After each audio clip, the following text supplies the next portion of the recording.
Welcome to Stories We Love. Stories We Love is about stories we love. And on this show, we get to interview really wonderful people who are doing good things in the world. And it's meant to make you feel good, open your heart, open your mind, inspire you in new ways. So today we want to welcome Ben Nelson, who started a really interesting, intriguing, different kind of school. So we're going to get to that. But first, welcome, Ben. So glad you're here. Great to be here. Yeah, and Ben and I met in Norway right before we went on an expedition to the high Arctic. And so that's how we met. And he was telling me, you were telling me a little bit back then, that was 4 years ago, about Minerva, which is the school that you created. But before you go into Minerva, you had told me that you went to a university, and then what was your experience there as a student? Well, it was a kind of interesting because in many ways it was the typical experience that most people had at a university, in the sense that university was a lot of fun, meet fun people, and you have a good time. And classes were mostly terrible. And we all had, I mean, when we think of university, in fact, we sometimes romanticize our time at university because it was so much fun. But of course, during the pandemic, so many universities beamed into living rooms around the world evidence of just how bad classes are. And so a bunch of us remembered, oh yeah, those classes weren't fun. I didn't learn much. It wasn't particularly interesting. And I in particular had this really interesting experience where I was in my very first year, was for a totally different reason, for a different class, had to look into the history of the American university, and just reading about that philosophy, realized that the role of the American university was to really enable a functioning representative republic to work. Right. And when I looked around at what my university was doing, which was ostensibly founded by Benjamin Franklin, and all of the other Ivy League universities, and these other places that are the place where you get the opportunity to go out and graduate and have all of the positions of influence, etc. None of them were actually providing an education, let alone an education that would help drive society forward. So that was the kernel of the idea behind Minerva, about building a university that does work. But it took me a while after I graduated to start it. That's so awesome. So how did you devise the idea of Minerva? What was it? So you were in school and you go, I didn't learn that much and it wasn't that interesting. And it was about creating workers for a republic kind of Right. thing. So what is it that, like, what did you start to create out of that? What was your initial idea and how has it shifted? So the initial idea was actually just how to fix the curriculum of my university. And I remember I actually wrote a paper as an undergrad, and just to give you a sense of how long ago that was, when I was doing this initial work, the graphical user interface for the browser did not exist. So this is before the web as we know it existed. And so I never thought of it as a technology. I never thought of it as a data mediated approach. I just thought very plainly, look, there are various ways of thinking about the world, and I wasn't as clear about it back then, but roughly it breaks down into, if you're going to be a well-educated person, you have to understand the world of algorithms, right? So this is the world of formal logic and reasoning and statistics, etc.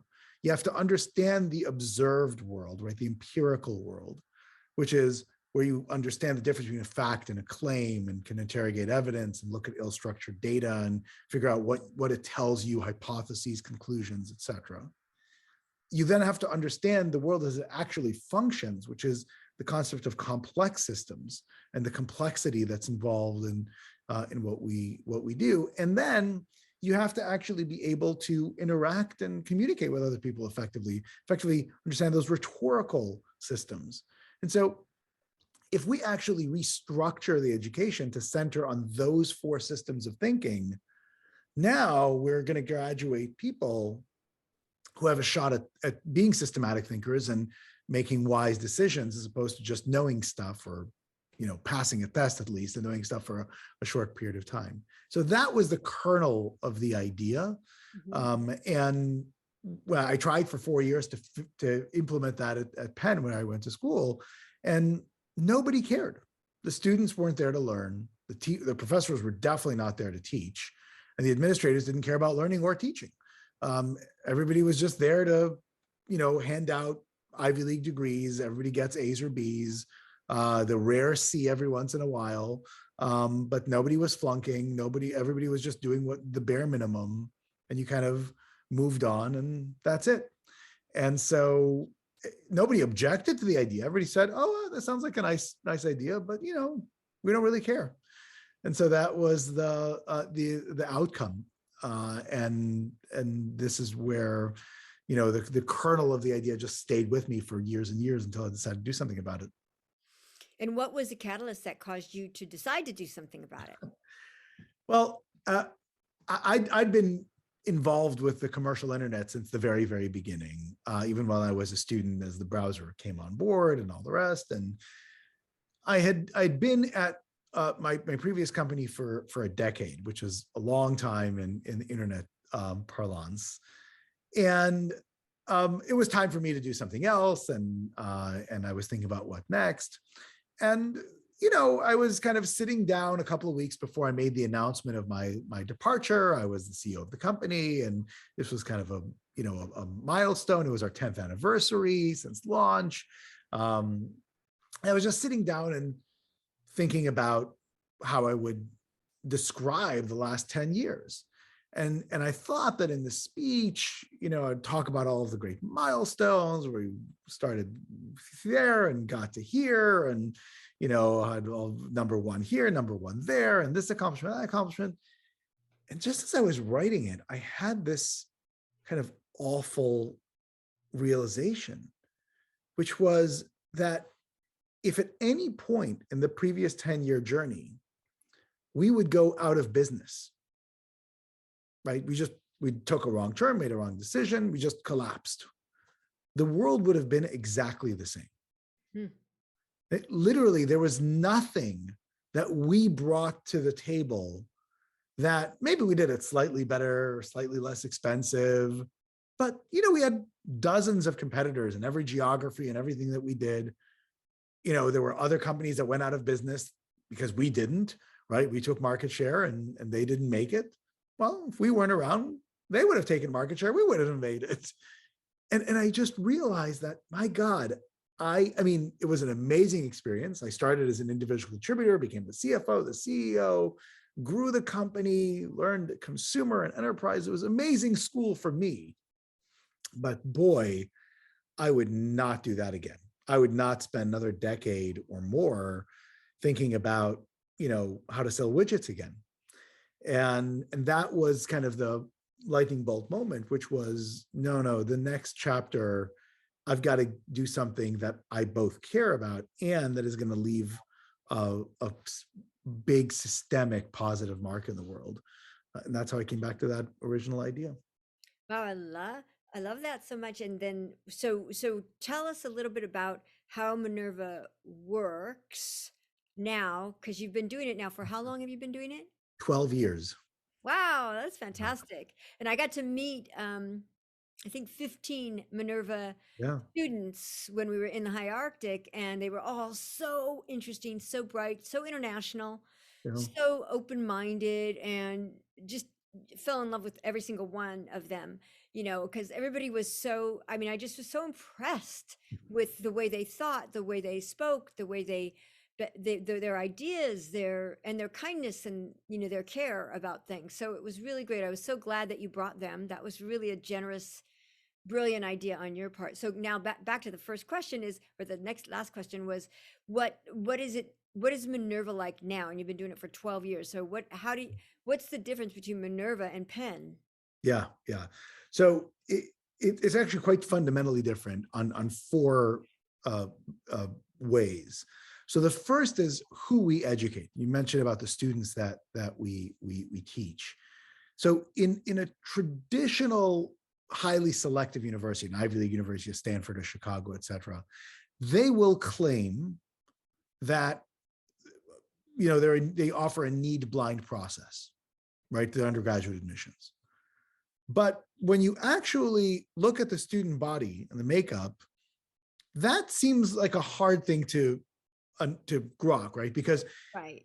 for example, at Stanford, right, has more money than God, right, owns all of Silicon Valley.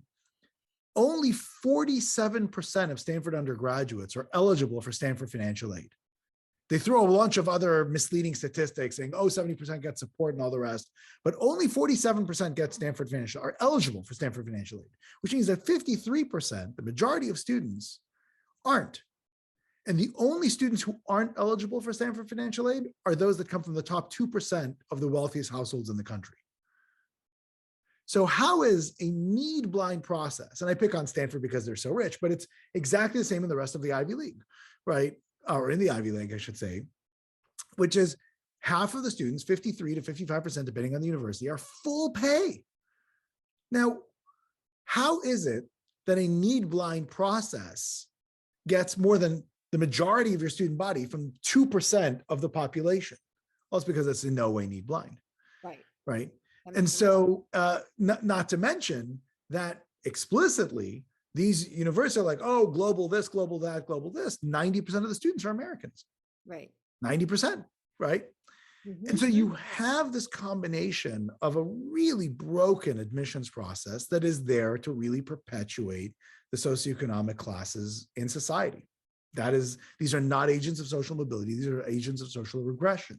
In fact, they're the most socially regressive institutions in society by far, right? If for all of those people who think about like systemic racism and all the rest, the single biggest contributor to systematic socially regressive policies are highly selective universities by a mile. Wow. By a That's mile. crazy. It is very crazy. You would Right? think, especially with young people, that would be the kind of opposite, where they're bringing young people forth. You would think, but Anyway. this is the reality, which is it's the ultimate in NIMBYism, right? It's, oh yes, we want to be inclusive and all the rest, but take a spot away from my kid? No, right? And this is where you get the whole Varsity Blue scandal that comes out, right? Because people are just, they will pay, they will bribe, they will do whatever it takes, and the Ivies beg them to do it. So in fact, the funny thing that people didn't understand about Varsity Blue is that, oh, people got in trouble because they paid to get into the Ivies. No, they got in trouble because they didn't pay enough. When the DA actually announced, the Boston DA announced the Varsity Blue prosecution, right? It was on the big announcement. In the prosecution, in his laying out of the case, he said, quote, "It's not like they paid for a building." Ah! Right? He was saying Aunt Becky bribed the coach $1 million. She should have bribed the university 10 million directly. If she didn't get that 90% discount, she wouldn't be going to jail, because that is not only legal, it's encouraged. Right. Right. And this is the problem with the system. Now, and then, by the way, on the opposite side, when you think about where the rest of the student body comes from, only 13%, 13% of the students in the Ivy League come from households making less than $50,000 a year, which is the majority of American households. Right. At Minerva, 60% of our students come from households making less than $50,000 a year. Our students come from all over the world. 600 students come from 80 different countries, with American students only making up 12% of the student body, right? And so the nature of the student body of Minerva is radically different than it is at Penn or any other institution. So that's one big area of difference. The second is, which we talked about, what they learn, right? And they learn these systems of thinking that they then apply no matter what else they study. And so they take a whole year of just learning ideas that they then apply both in the real world, but also in their academic studies. And that's the foundation of a Minerva education. In fact, half of the GPA at Minerva is based on how well you think, not what you got in a particular class. So because if you can be in a class and know how to get a good grade, that's correct. kind of pretty easy actually. It's That's the right. way of thinking. So when you're taking these systemic where you're teaching these systemic thinking courses, so you're Yeah. teaching it in rhetoric, you're teaching it in systems thinking. Tell me about like the different, can you break it Yeah. down a little bit about those? So actually, it's you used the exactly one of the things that we teach our students, breaking it down, right? So that is an idea that we teach our students, right? So you're solving a problem, you're doing problem solving, breaking it down into its component parts, getting to another concept that we talk about, which is the right problem, addressing a root cause as opposed to a symptom, Right. right? Now, in a traditional educational environment, you would think about, okay, we go to medical school, you learn how to diagnose a disease, but No. you don't learn the concept of root cause, right? Generatively, right? Right. So a doctor that asks all sorts of root cause questions all day long, then goes to the voting booth and votes for policies that address symptoms as opposed to root causes and doesn't make the connection, Right. right? And Right. that's because Yeah. Go ahead. the teaching wasn't it wasn't systematic, right? Right. It wasn't broadly applied, Yeah. and that's what we do. And that's so, I don't mean to interrupt you, No, I want please. you to go on with what you're talking about, but it makes so much sense because, when you're even as a pre-med, I was pre-med, one of the things we were kind of required to get, if I believe we were required to get it, was the Merck manual. What is the Merck manual? It looks at symptoms and then it gives drugs that Merck makes. So it's an advertisement that you have to pay.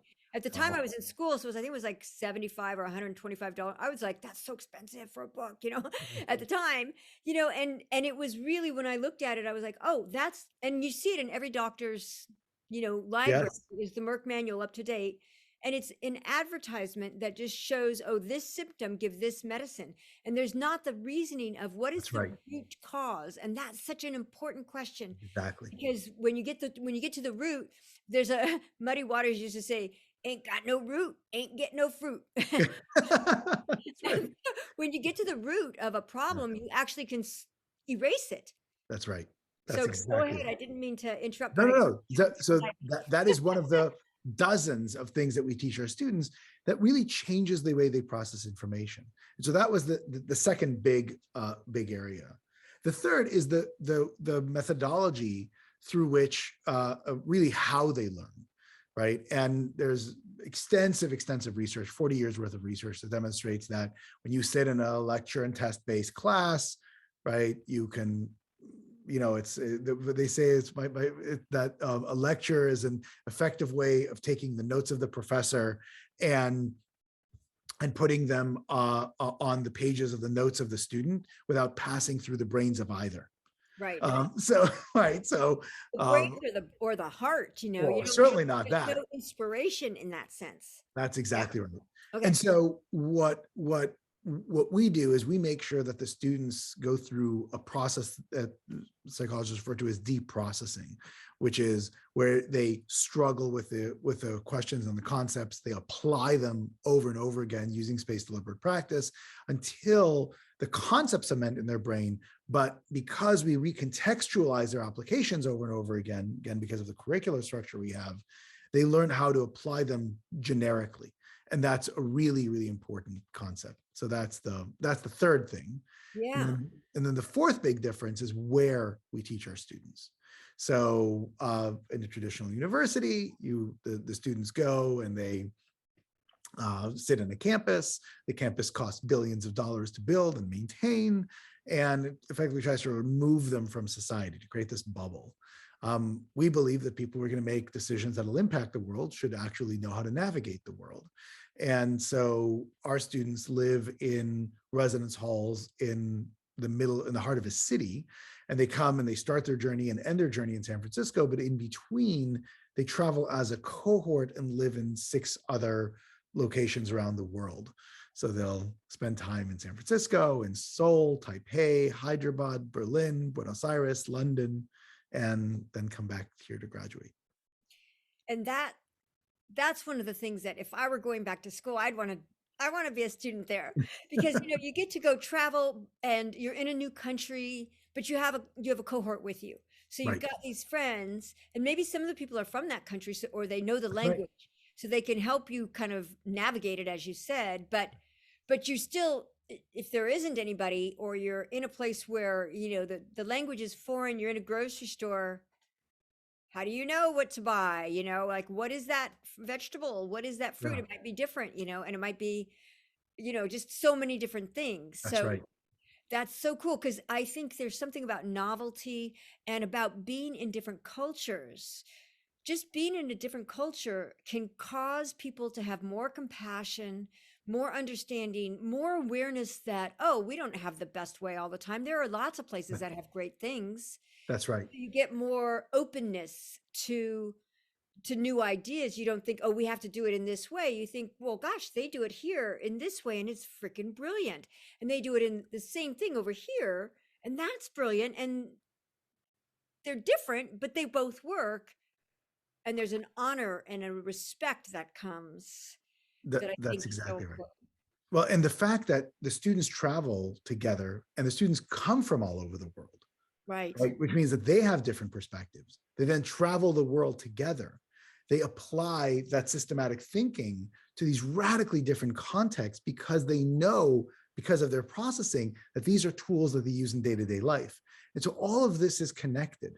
And now, as we work to help reform other universities, not all of those programs are going to involve a travel component or things like that, but some of them may involve an internship or work or recontextualization in other ways, taking courses from one subject to another, or doing kind of project-based work or work study, et cetera. So all of those types of opportunities to recontextualize over and over again, that's all part of the broader Minerva education plan. Brilliant. And and then when you talk about recontextualizing, I just want to make sure that I'm understanding it and that whoever's listening understands it. So you're Yeah. saying, okay, we learn how to think in this systematic way. We learn how to get to the root of it in the area of cooking. And then we want to learn how to get to the root of it in the area of health. And then we want to learn how to get to the root of it in the area of permaculture. And then we Correct. want to, and then, or technology, or whatever the issue is. That's So right. you're taking the same principle and you're applying it to a new problem or a new subject, and you're learning how to access that principle through that subject. And that's why they get this ability to think in this way. So whether they're at a party and they're talking about something, they now have a way to think about it where they're not going to buy into That's right. some other kind of That's right. insane. Yeah. And you do the same thing when you recontextualize, for example, in culture. Getting to a root cause in India is very, very different than getting to a root cause in San Francisco, Hmm. right? When you are in in an American context where everybody's like building a startup or thinking about like, oh, let's solve problems, let's solve problems. Very, very different than when you go to a highly hierarchical culture where admitting fault is verboten, right? And all of a sudden you say, you have to be able to navigate that world in a very different way. Another form of recontextualization is when you yourself are building something or building a solution, and you have to think about like, oh, wait, am I building a solution? I have to think about root cause as opposed to symptom, versus when you critique somebody else's solution. That's another form of mental transfer, right? Right. Where some people are exceptional at critiquing others, but are horrendous when applying themselves, and others and vice versa. So all of those forms of recontextualizations are part of actually teaching somebody to be effective in internalizing those tools in useful ways. Yes, I'm feeling chills through my whole body. Um, and the thing that's so great about that is because if you can criticize somebody, but you can't do it yourself, you won't have a sense of whether it's actually accurate or not. That's right. You won't know. I mean, that's part of the issue. People say, "Oh, this group is disinformation," and this other people say, "Oh, that group is disinformation." There's all this disinformation people going on. Yeah, And what I'm seeing is that on both sides there are people who do not understand the root of things. that's right. People say, oh, there's no climate change, and then but we see there's so many great ways to heal the earth, which is being damaged, and Right. it goes down to the actual root, down into the That, soil. that's exactly right. No, I mean, it's actually, I use climate change as a good example, right? Because you have the same people who will say, oh, you have to listen to science, right? And therefore, climate change, it's clear because there's preponderance of evidence, and say, but don't dare listen to scientists when it comes to genetically modified foods. So that's so interesting. So with Minerva, when you're teaching these people, are you teaching them to honor scientific consensus then, or are you teaching them to learn to think independently, or both? The key is to understand both, understand the scientific method. In fact, when I was an undergraduate and I piloted the first Minerva course, it was a course on nutrition fads. And so, you may or may not remember this, but in the 1980s, there was an oat bran craze, right? Where basically oat bran was, there were all of this research that demonstrated that oat bran like was a cure-all, like cured cancer, did all sorts of crazy stuff. And then, and that was the consensus for 5, 6, 7 years. And then there was all of this other research that shows that oat bran has no health benefits whatsoever. And both of them were incorrect. Like both fads. I mean, oat bran is lovely. It has some nice properties. It's not particularly a cure-all. It's not particularly that impactful. But that was the consensus. What we did on the nutrition fads class is that we actually taught students how to actually read the primary research and see flaws that the reviewers didn't see, Right. and allowed to get published, right? Because that's what's so important, because if you That's can right. see that, I've been, I'm a little nerdy girl, so I can read a lot of medical studies. I don't know how to Yeah, read a lot of other studies, but medical studies I can often read, and I'm going, well, they're testing this, but they didn't even test this other aspect of it. So for example, if you're talking about a food, if they're testing the way the food impacts somebody, are they testing first? Did they test what their health was before the food? Are they testing the emotional state the person is? Because if a person is stressed out and they're eating, the blood shunts to the arms and the legs. right. They're in that fight or flight, and their body is not digesting. They don't have any funding going to their That's digestive right. system. Yeah, So you have to, nobody puts in, oh, well, if you want to lose weight, eat this way, or eat this way, or eat this way. But nobody's looking at, hey, one, are you eating your food in a calm, relaxed state? Are you chewing your food? Like they don't, right. most people just Well, gone, because most of the work, and this is part of the flaw, another thing we teach our students is the difference between correlation and causation, Mhm. right? So again, age and COVID is a lovely correlative study. It is not causal, Right. right? The number of years that you spend on this planet and your ability to fight off that bug is not causal. What is causal are comorbidities, Right. right? And so for whatever reason, right, the scientific community, parts of it don't understand that difference and actually perpetuate correlative versus causal explanations. Mhm. But the large part which do understand don't understand the fundamental problems of public communications, right? And how to then translate that to help populations address crises, right? And that creates all sorts of knock-on effects. And so how do you at Minerva, how are you doing that? So Minerva students, when they come out into the world, how are they more prepared? It sounds like they're prepared for themselves to be able to address things in a more conscious way so they can determine what is right for them or not. But how is it that they're engaged with the world at large, or with communications, or with government, or with establishments?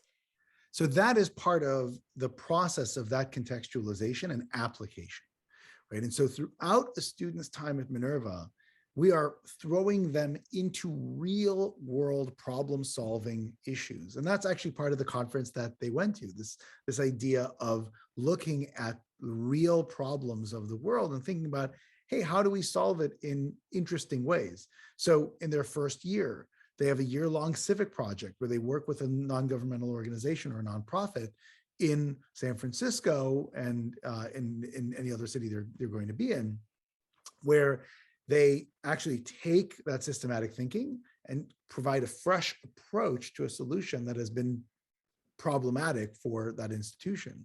And then they work on a 2-year-long capstone, the third and fourth year, which applies what it is that they've learned in a big way and solving a big issue that they are passionate about. In every single one of their classes, they have location-based assignments where they have to apply what they've learned into the real world. And so there's that kind of is baked in to their education, because yeah, I mean, it's lovely to be able to do that for yourself. Far, far more importantly, and in fact, that's our mission, we nurture critical wisdom, and critical wisdom is what we teach for the sake of the world.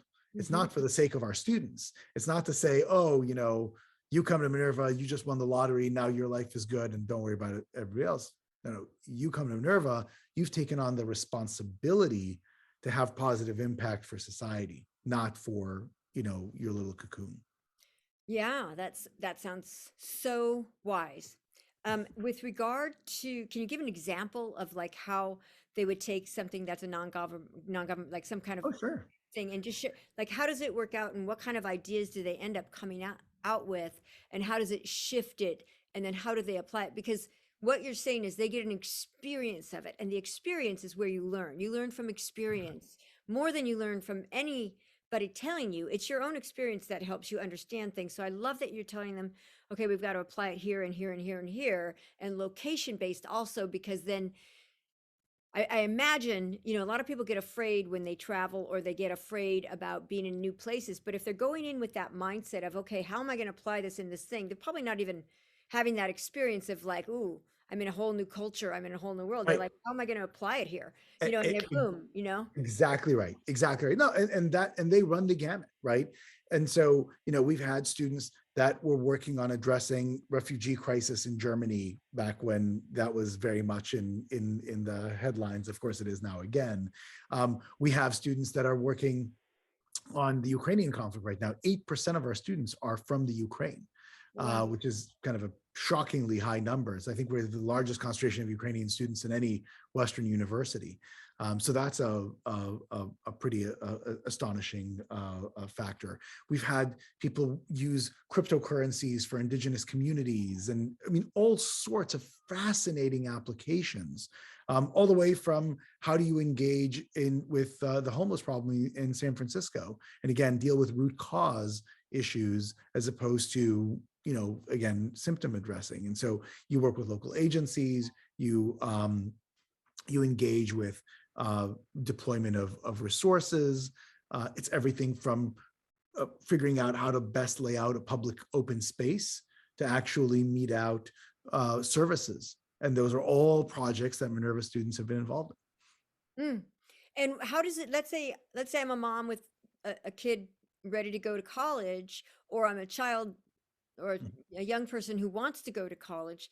How would they figure out if they could go to Minerva? What's the process of getting in, or not? Yeah, so the process itself is actually really straightforward, but it's very different than a typical college application. First and foremost, all the applications are free. So you don't, we're not, again, that's part of a real need blind process. You don't put $100 price tag just to apply Right. with a 1% likelihood of getting in, right? That's not a particularly accessible approach, right? Right. Yeah. So just go to minerva.edu, and the application is right there. And we have both, by the way, an undergraduate program and a master's program. So actually the master's program is still, the application is still open for the master's program, where people who actually want to, it's a master's in decision analysis. So how do you make systematic decisions? It's part-time and remote. So people can do it from anywhere in the world. And it's a really amazing way of learning that systematic thinking for kind of mid-career professionals. Do they And have to have so, gone to Minerva in their undergrad to do the master's? no, in fact, you cannot go to Minerva as an undergrad. Like, so if you've gone to Minerva as an undergrad, you're not eligible for the master's because there's so much overlap in the coursework. So it's kind of a fascinating exception. But that, and the whole application is online, and we don't ask for SAT scores or any of the things that are more correlated with wealth and IQ or other abilities. And we Mhm. have our own assessments that go through the process. You tell us about yourselves. There's a oral and written interview that's conducted on camera. I mean, so it's a process, and then we do the analysis, and anybody who qualifies gets in. And are you in your application interview, you're there online with them or somebody's there from the admissions group there. Are you asking them questions that help you see how they perceive or how they think or how they feel about life or how passionate they are? Like what's your value in terms of I'm going to get somebody, we're going to get these new Yeah. people to Minerva, but what is it? Is it that they're passionate, or is it that they learn well, or is it that they are diverse, or is it that they are impoverished? Like what's the, Yeah, what? it's actually fascinating. We don't look at any of those characteristics. Mhm. First, the interview is automated. So we have a pre-recorded bank of questions, and we generate, we'll have different questions that all fit in certain categories, and then we'll ask you those things. So it'll be as if you're being interviewed by a person, but it's a recording of somebody asking you the question, then you record your answer. But really, what we're looking for is a combination of people who have a very strong work ethic and have that internal talent and spark, right? And that combination, it sounds common. It's like, oh, a lot of hardworking, smart people, but it turns out that combination is actually quite rare. And that's really what we look for. And that's I think to me, the best thing about the diversity of Minerva students, which is diversity is not a factor ever. So we never, ever, ever take into consideration your race, ethnicity, gender, country of origin, nothing. And because of that, we have the most diverse student body of any highly selective university. Mhm. Because when you take into consideration diversity, what does that mean? It means that fundamentally you have a discriminatory process. Right. And then you have to correct for it by saying, well, we know we're a discriminatory institution, but now let's create tokens, right? And that whole process, and in fact, even the word that's used, people think of being inclusive as a positive thing. I think about it as a negative thing, right? What does inclusive mean? It means that there's You've been not included, and now we're exactly, bringing you in. exactly. It means there are some people that belong here, and then there are other people who those people include, right? And to me, Yeah, the I language see of that. belonging is much, much more important, because all of the work that we do in inclusivity and otherness and things like that, it's completely alienating, as opposed to every student getting into Minerva knows they belong, right? It's not like those people belong and these people are included. No, everybody belongs. And that's really what we need in society. We need an even playing field where people actually all feel like they belong, where Yeah. it's not this idea of, again, perpetuating the kinds of social structures we currently have, and then tokenizing others. And by the way, screaming to the world that, look at how virtuous I am. I'm inclusive. I'm tokenizing. Right. It And is terrible. yeah, and the thing about belonging, it's such an emotional thing to feel like a lot of people I know, they didn't feel like they belonged in their family. They were somebody who was kind of not connected with the rest of the family. They had a different way of thinking Yeah. or something like that. And then they felt like they didn't belong in their class or their school or something like that. And then to learn, one of the things I work with a lot of the issues that a lot of people have, because I help people let go of emotional pain and fatigue. That's part of what I Mhm. do. Right. But one of the things that people have, a lot of them, is that they just don't feel like they belong. They don't feel like they belong anywhere, Right. or that they're not safe. And if you do feel like you belong, there's a sense of belonging and safety and trust that all kind of are connected, that feels so important for people to learn how to access, whatever your age, whatever your race, whatever your obesity or lack of obesity, whatever your health status, whatever your ability or your disability, whatever Right. your gender orientation, it doesn't matter. If you feel like you belong and you're safe and there's a trust that you're okay, that you can trust that you belong, that you can trust that you're Yeah. safe. There's something that happens where people all of a sudden they blossom. Yeah. Absolutely. Yeah. That's what I've tried to do. I love it. I love it. That makes so much sense. And I love, I do love the diversity. When I met your group, I marveled at, just so many different countries. I don't even know how many countries there were, but I loved that Yeah. whole, just different countries, different interests. And it was just fascinating. And I've made friends with some of the kids from Minerva, like Perpetua and, oh, I'm spacing on his name, Antonio. I Yeah. love them so much, and other people that I've made friends with from that group. They're so bright and they're so interesting. And so are they also going, besides going into like a charity and trying to make that, or a non-governmental operation, are they trying to also work with businesses in the same way of like applying these kind of principles to how businesses? Yeah, many do. I mean, the NGO work is all concentrated on the first year at a minimum, and many, of course, continue that over time. But many do their capstones on enterprises. Of course, most of our students that graduate work in private enterprise, though many do work in NGOs, go to graduate school and things like that. So yeah, I mean, we're very much cross sector, and that's really, again, we don't see that as we don't pick winners and losers. We don't say, oh, you've got to go to this country or go to this sector or do, have this passion or that passion. We're enablers, right? And we fundamentally believe that the wiser decision makers are, it doesn't matter in what walk of life, the better global society is. And that's our lens. That is so wise. I love that so much. Is there anything I'm not asking you that I should ask you? Boy, this is super comprehensive, but it's Well, great. because I think it's so important, because I'm curious and I think other people might be curious. And so, Yeah, look, if anybody is interested in learning more, they can of course go to the university, minerva.edu. And look, the reality is that we are doing things differently, right? And for people who are excited by doing this, the best way to be part of the Minerva movement is supporting Minerva students, right? I mean, again, as I mentioned, when you educate students that are overwhelmingly not wealthy, right? It's only because we have generous supporters that they can even afford to come to Minerva, because otherwise they wouldn't be able to make it. So we have incredible philanthropic supporters that fund scholarships at Minerva, and the more of those we have, the better it is for those students.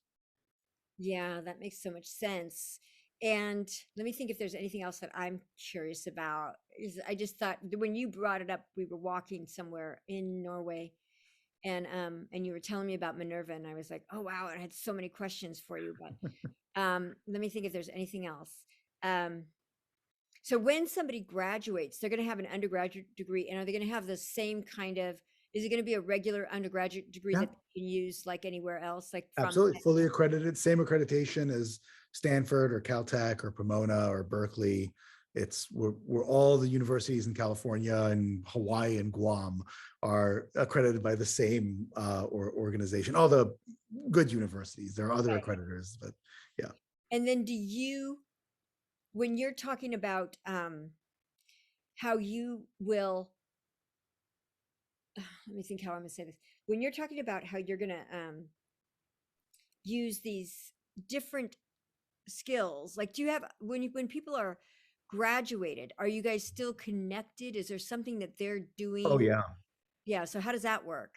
I mean, very much so. So we actually provide our students career support for the rest of their lives, and that's a big part of again of our ethos, which is if our alums are applying critical wisdom for the sake of the world, right, and they're going to be busy, and the last thing I want them to worry about is how do I navigate my career and what do I do here and there, and we're always there to, I mean, we have a whole coaching and talent development team within Minerva, and our alums continue to use their coaches, and just like our students do, we connect them with opportunities, we find them things, and the remarkable thing is what our students have been able to do. I mean, we just had one of our alums had her artwork being flown to the International Space Station 2 weeks ago, which is amazing. We had another alum who started an incubator program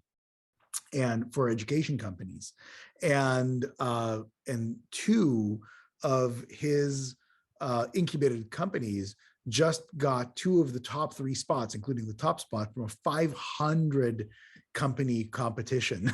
And so, I mean, these are just, and this again, also like 2 weeks ago. So this is just like this month, we Right. had another student a week ago who had a full feature on her in the New York Times about she works in an organization that helps find purpose for elderly Japanese. She is Japanese. She lives in Japan, and so there was a whole piece in the New York Times about what happens when a society ages, and they used two of her graduates and interviewed her as well. Again, this is just and remember, our oldest alums have been out for 3 years. That's it. Yeah. So it's really an astonishing thing to see what they've been able to accomplish.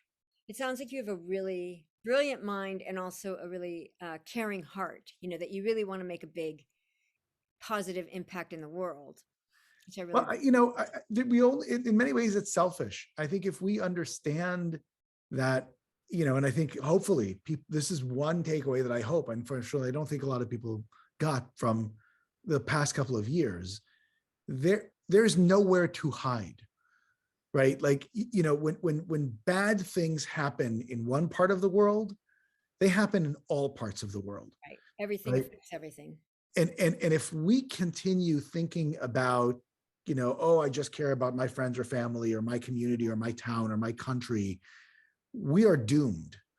And so I know it's not very much in vogue to talk about humanity as humanity, and everybody wants their tribe and their people, but you bad, me good.